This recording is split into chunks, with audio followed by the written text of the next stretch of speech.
Welcome to the show. It's time to dive in. Talking sports with Evan. Let the fun begin. From the Brewers to the Packers, we cover it all. Wisconsin pride, we stand tall.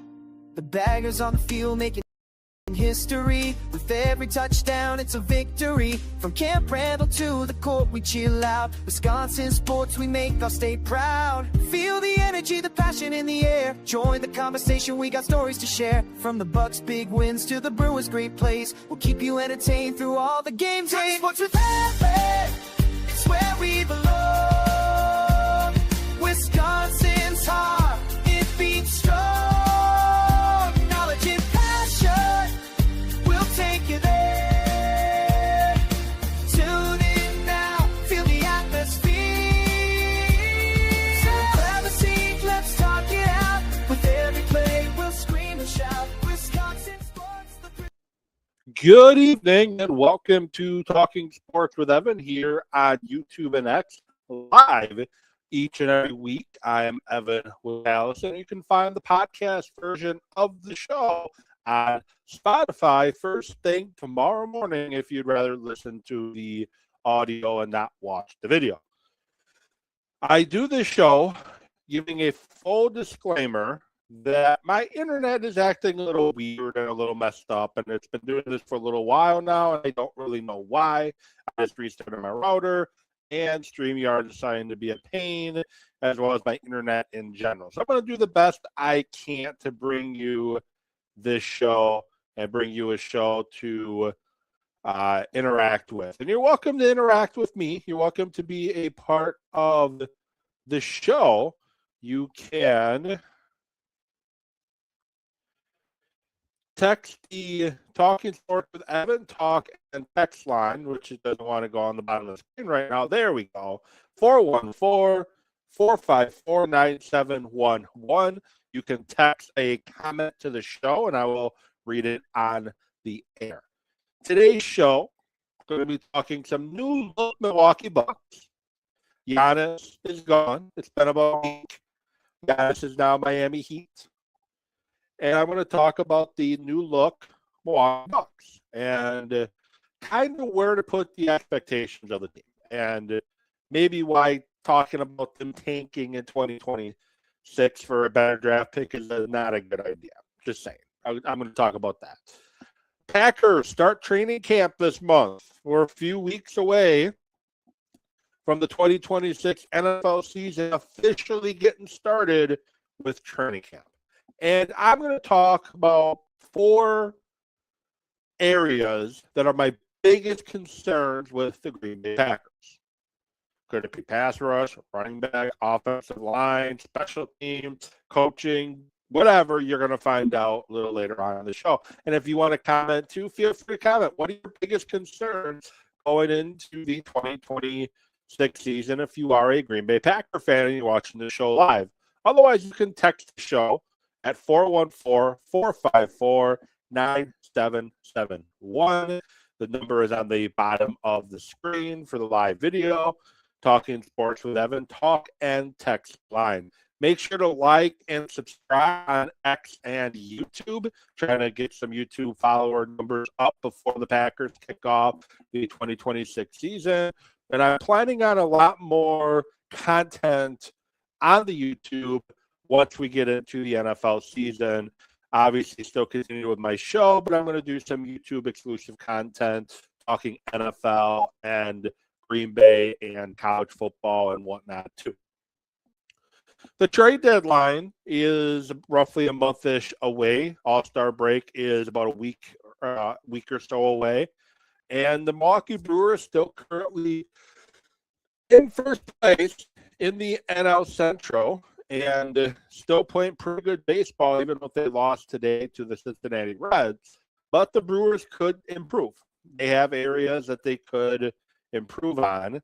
And I'm going to kind of talk about which areas that is and how realistic it is the Brewers can, in fact, make a move. Spoiler alert, it's going to be very tough for them to make a move. And I'll get to that momentarily. So that's the show today. That's the idea. And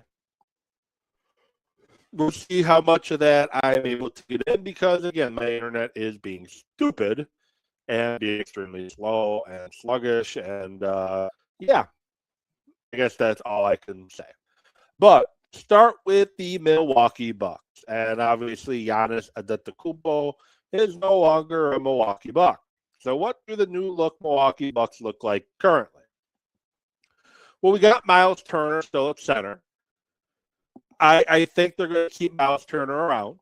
See if last year was just a down year for the big man, as he did not fit in Doc Rivers' scheme. He did not fit in Doc Rivers' style of play, and we saw that firsthand during the 2025-2026 season. Ryan Rollins still around to guard. Kyle Kuzma still around for now. I still think Kuzma gets moved. I think he with an expiring contract, I think the Bucks look to move him. Dieng just signed a new contract with the Milwaukee Bucks. That's good. He opted out of his option and then signed a new contract. I think he is an ascending player. I don't think he's going to be a superstar, but I think he's going to be a very good player for the Bucks, and that's just what the Bucks need. Currently, you have Taurean Prince. You have Tyler Hero, who thought he might get traded, but now I'm starting to think they might keep him around a little bit. He only has a year left on his contract. They might move him at the trade deadline to a team that is a playoff team that's looking for some extra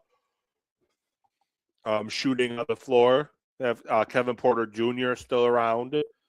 Cormac Ryan, AJ Green, but I think he might get moved. Nate Arnett, their draft pick. Peter Nance, last year two-way player that they signed. Braden Burris, their other rookie. They have Jericho Sims, Khalil Ware, Boglob Markovic, last year's second-round pick. James Jaquez Jr., Cats Jacquelunes, can't pronounce his name, but he's still around.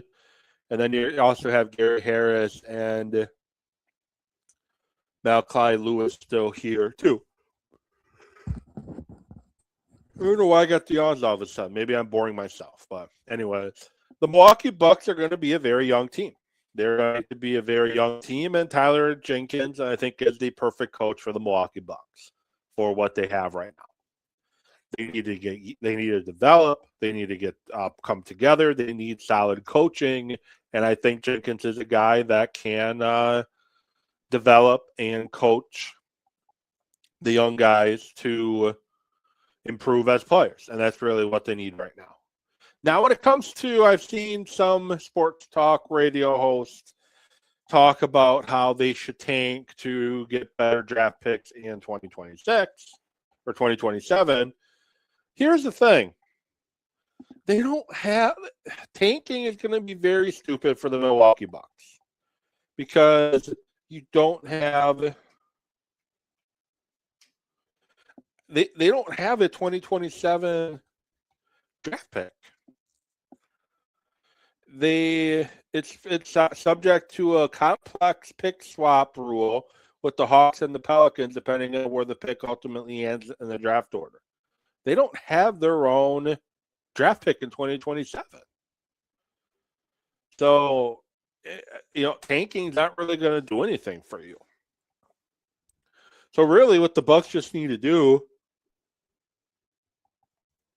is get the young players playing together, playing within the system, building that culture. That's ultimately what they need to do. And like I said, tanking is not going to get you anywhere in the 2027 season. But I like the young talent that the Bucks currently have on their team.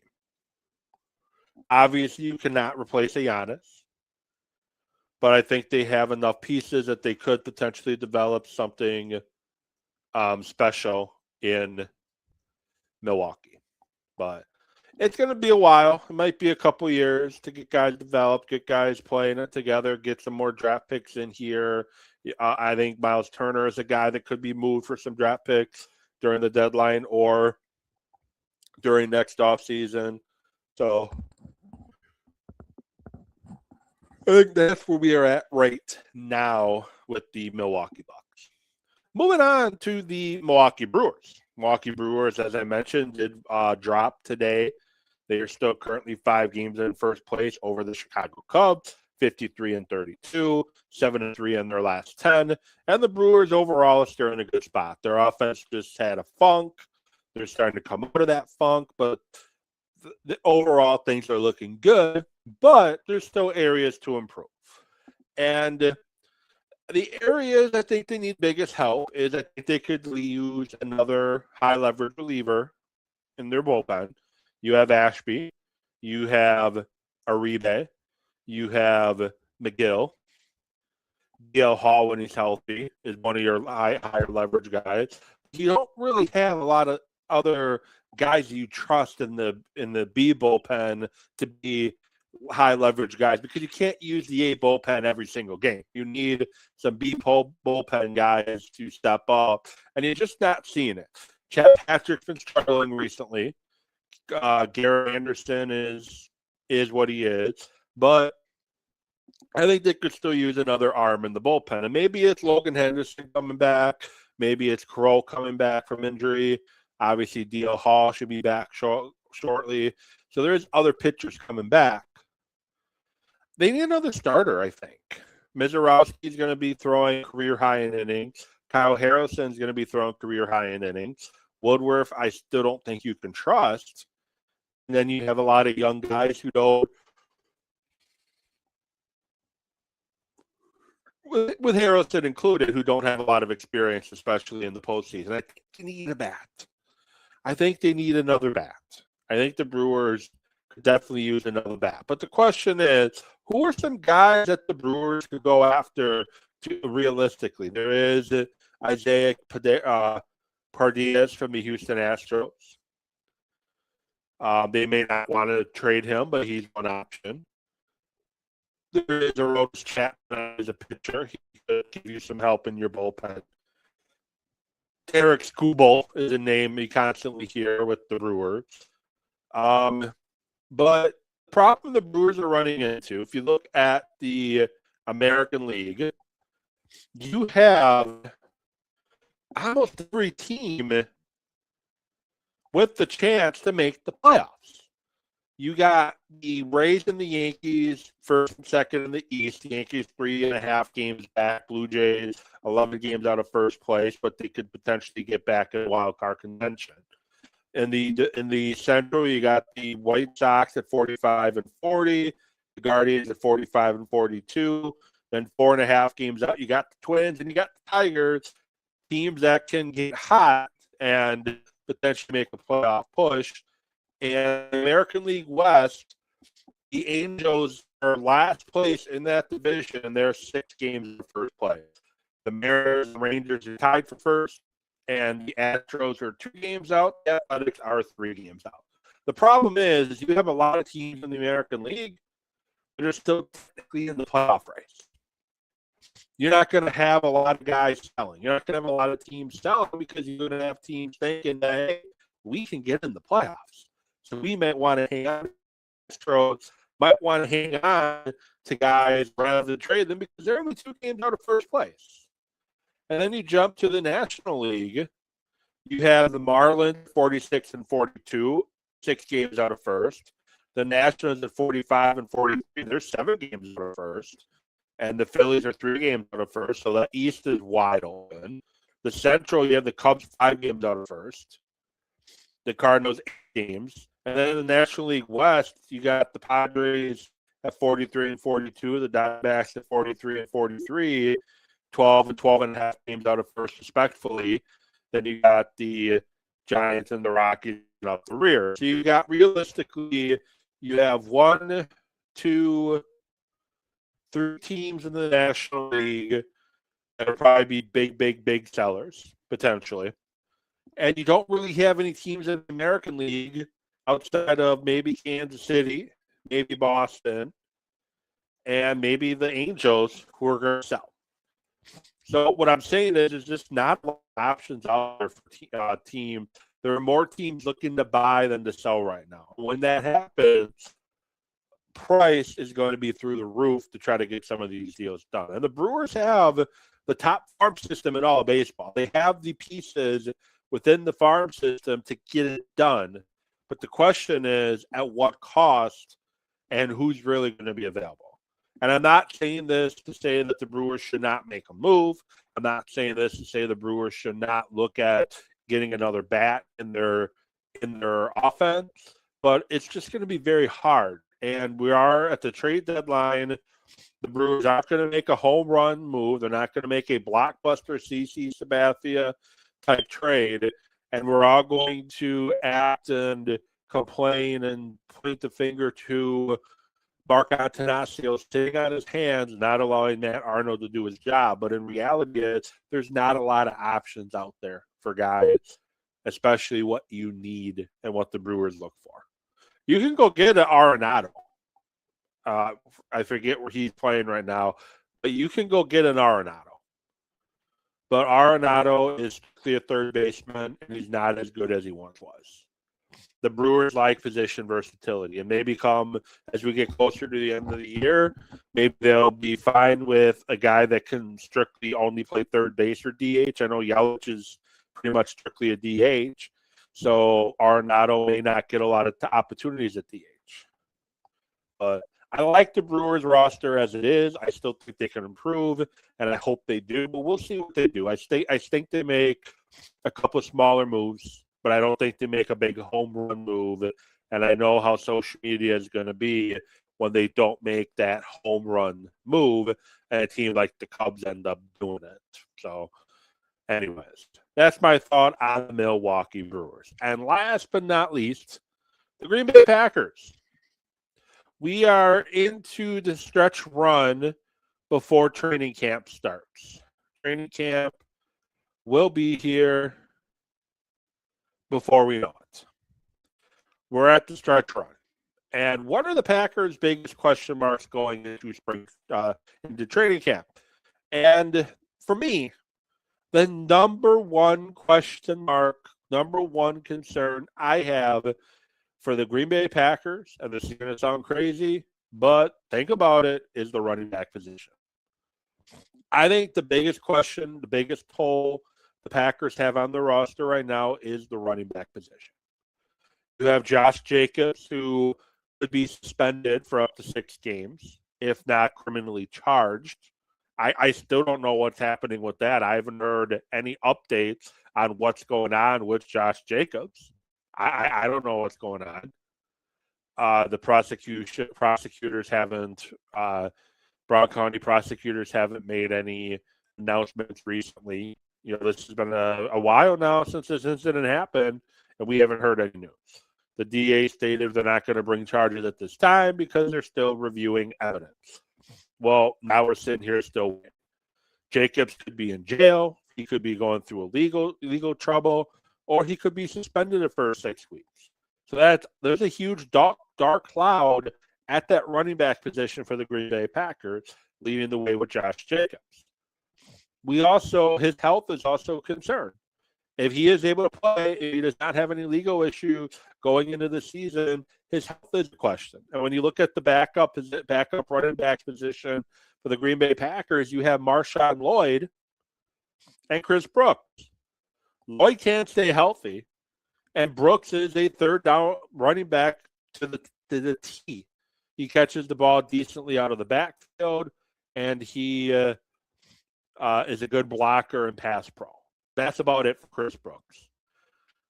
Marshawn Lloyd, if he can be completely healthy, if he can be healthy this year, a huge problem for the Packers is solved. But I just have a lot of concerns at the running back position for the Green Bay Packers. And to me, it's the number one question mark. Because, again, Jacobs' status and people behind him in the pecking order. Number 2 concern, the offensive line. I think Josh Morgan is ready to be a very good starting offensive tackle in the NFL. I like what he did last year at right tackle. He played one game at left tackle, and he did the best that he could under the circumstances. But the problem is interior. You have Aaron Banks, who was not healthy most of this past year. And when he was, he did well towards the end of the year, but overall he wasn't very good. You had Anthony Boughton, who was a rookie who played every bit like a rookie, a lot of ups and a lot of downs and not much in between. Got to be consistent. Zach Tom's history with the knee, the patella surgery, is he going to be ready to play, ready to go for 16, 17 games? And if he doesn't, who's going to be your swing tackle? Can Sean Ryan man the center position full time? He did pretty well when he got the job last year. But can he man the position full time this year? So there's just a lot of questions there. And then you have a lot of rookies and inexperience. Pass rush is number 3. Micah Parsons might miss the first half of the year, depending on who you're talking to. His brother thinks he's going to miss the first half of the season. So the question ultimately becomes, where the pass rush going to come from? Is it going to be Lucas Van Ness? Been a disappointment thus far. Is it going to be one of the young guys? Are they going to bring in a Javion Clowney? Is it going to come from Bretton Cox? Who's it going to come from? Is it going to come from the defensive line interior of Devontae Wyatt? But that's a huge question. Then the cornerback room. And the reason I put the pass rush ahead of the corners for my biggest concerns is because a good pass rush can cover up a bad cornerback room to an extent. Keyshawn Nixon is who he is. Nothing special there. And then you have a bunch of unproven guys in that corner room. Valentine, more down than up, doesn't want to tackle anybody. I think an 80-year-old woman will juke him out of his socks. Just not a lot of options there. So those are my biggest question marks going into the Green Bay Packers 2026 season. Running back, offensive line, pass rush, and cornerback room. Those are my 4 biggest concerns. Don't want that many concerns when you're trying to be a Super Bowl contender, but those are as I said, my biggest concerns. It's going to be a shorter show today. Appreciate you all watching. Appreciate you all being part of Talking Sports with Evan. Text or call or text the talking text line 414-454-9711. Let me know what your thoughts are on anything going on in the wide world of sports. I'll be back at you next week. Recap the sports weekend that was. Hope you have a great and safe holiday weekend. I'll talk to you all later.